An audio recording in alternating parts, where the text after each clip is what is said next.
সুপ্রিয় দর্শক, জীবনের গল্পে আপনাদের স্বাগতম। ক্যামেরার সামনে দাঁড়িয়ে আছে এই মুহূর্তে একটি বোন। আমরা শুনবো তারই জীবনের গল্প। আসসালামু আলাইকুম আপু, কেমন আছেন? ওয়ালাইকুম আসসালাম, আলহামদুলিল্লাহ ভালো আছি। আপনার নাম কি? আপনি কোথা থেকে এসেছেন? আমার নাম মোসাম্মদ মুন্নি আক্তার, বাড়ি বগুড়া। মুন্নি আক্তার, বাড়ি বগুড়া। আপনার বয়স কত আপু? 24। 24 বছর বয়স। আপনার বিয়ে শাদী হয়েছিল? না, বিয়ে শাদী হয়নি। আপনার ফ্যামিলিতে কে কে আছে বর্তমানে? বর্তমানে আমার ফ্যামিলিতে আছে আমার মামা, আমার মামি। তাদের কাছে বড় হওয়া, ছোটবেলায় আমার বাবা মা মারা গেছে অ্যাক্সিডেন্ট করে। অনেক দুঃখে কষ্টে মানুষ হয়েছে, এসব কথা থাক বলতে চাই না। আচ্ছা আচ্ছা, ঠিক আছে। যাই হোক, আপনার বাবা মাকে হারিয়েছেন, সেসব কথা মনে করি আমি আপনাকে আর কষ্ট দিতে চাচ্ছি না। যাই হোক, সবার জীবনে কষ্ট, দুঃখ, আনন্দ, বেদনা মিলিয়ে হচ্ছে মানুষের জীবন। আপনি হয়তো কষ্ট করেছেন, সামনে হয়তো উপরওয়ালা আপনার জীবনে সুখ লিখেছেন। যাই হোক আপু, এখন কথা হচ্ছে বিশেষ করে আপনার তো এখন বিয়ে শাদী হয়নি না? না, বিয়ে শাদী হয়নি। আমাদের এখানে কি জন্য আসছেন সেটা একটু বলবো। আমি ভালো মনের একটা মানুষ পাওয়ার জন্য আসছি, উনিকে বিয়ে করে সংসার করবো। আচ্ছা, ভালো মনের মানুষ আমরা জানি যতটুকু।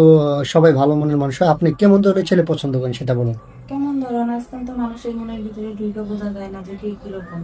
আমি চাই সৎ সরল একটা মানুষ, যার বউ বাচ্চা আছে বা চালানোর মতো সামর্থ্য থাকে, বা বউ মারা গেছে সে প্রবাসী, এরকম যদি মানুষ আমার দুঃখ কষ্ট শুনে যদি আমাকে বিয়ে করে আমার জীবন সাথী হয়, আলহামদুলিল্লাহ আমি খুশি হয়েছি। আচ্ছা, মানে যিনি আপনাকে বিয়ে করবেন তিনি যদি বিবাহিত হয় আপনার কোনো সমস্যা নেই? না, সে যদি চালাইতে পারে, কোনো অশান্তি ঝগড়া নিয়ে আমার কোনো কিছু না হয়, বিশৃঙ্খলা সৃষ্টি না হয়, তাহলে আমি রাজি আছি। আচ্ছা, আমি একটা কথা বলি, পুরুষদের পক্ষ থেকে প্রত্যেকটা পুরুষই চায় যে সে একটা দ্বিতীয় বিয়ে করবে।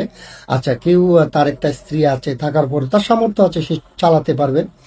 সে যদি ইচ্ছে করে আপনাকে বিয়ে করবে, আপনি কখনো মানে পায়ে বার দিয়ে ঝগড়া করবেন ওই বউর সঙ্গে? অসম্ভব, কারণ আমি তো জানি শুনেই গেছি তার কাছে। সে তো আমার সাথে সবকিছু শেয়ার করছে, সে তো আমার কাছে কোনো কিছু গোপন করে না। ঠিক আছে আপু, আপনি সুন্দর কথা বলেছেন। তো আপনার সাথে যোগাযোগ করবেন কিভাবে? আপনাদের মাধ্যমে, আমার কোনো পার্সোনাল ফোন নেই। আপনার ব্যক্তিগত কোনো ফোন নেই? না, আমার কোনো পার্সোনাল ফোন নেই।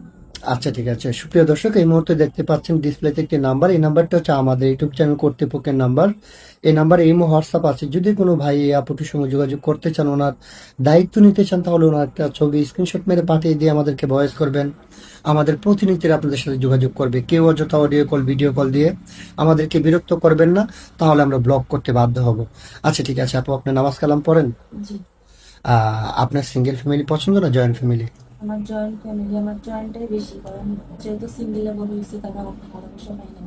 আমি চাই আমার সংসারটা বড় হবে। আপনি চান আপনার সংসারটা যেন একটু বড় থাকে, সবার সঙ্গে একসাথে মিলেমিশে খেতে আমি পারেন। অতীত যেন সবসময় ভুলে থাকার, তারা জানি আমাকে ভুলাই দেয়, আমি জানি সেই চেষ্টাতেই ভালো থাকতে পারি আর আ- কি। আচ্ছা আপু, আপনার জন্য শুভকামনা। আল্লাহ তাআলা যেন আপনার সে মনে আশাটুকু পূর্ণ করে। যাক, সর্বোপরি এই সর্বশেষ একটা কথা আমি বলতে চাই। এখন বিয়ের পর স্বামীকে নিয়ে কোথায় ঘুরতে যাওয়ার ইচ্ছে আছে আপনার? বিয়ের পরে স্বামীকে নিয়ে কোথাও আমার ঘোরার ইচ্ছা নেই, আমি সুন্দর সুস্থ সংসার নিয়ে ব্যস্ত থাকতেছি। আচ্ছা, ঠিক আছে আপু, আপনার জন্য শুভকামনা। ভালো থাকবেন, সুস্থ থাকবেন। আল্লাহ হাফিজ। আসসালামু আলাইকুম। ওয়ালাইকুম সালাম।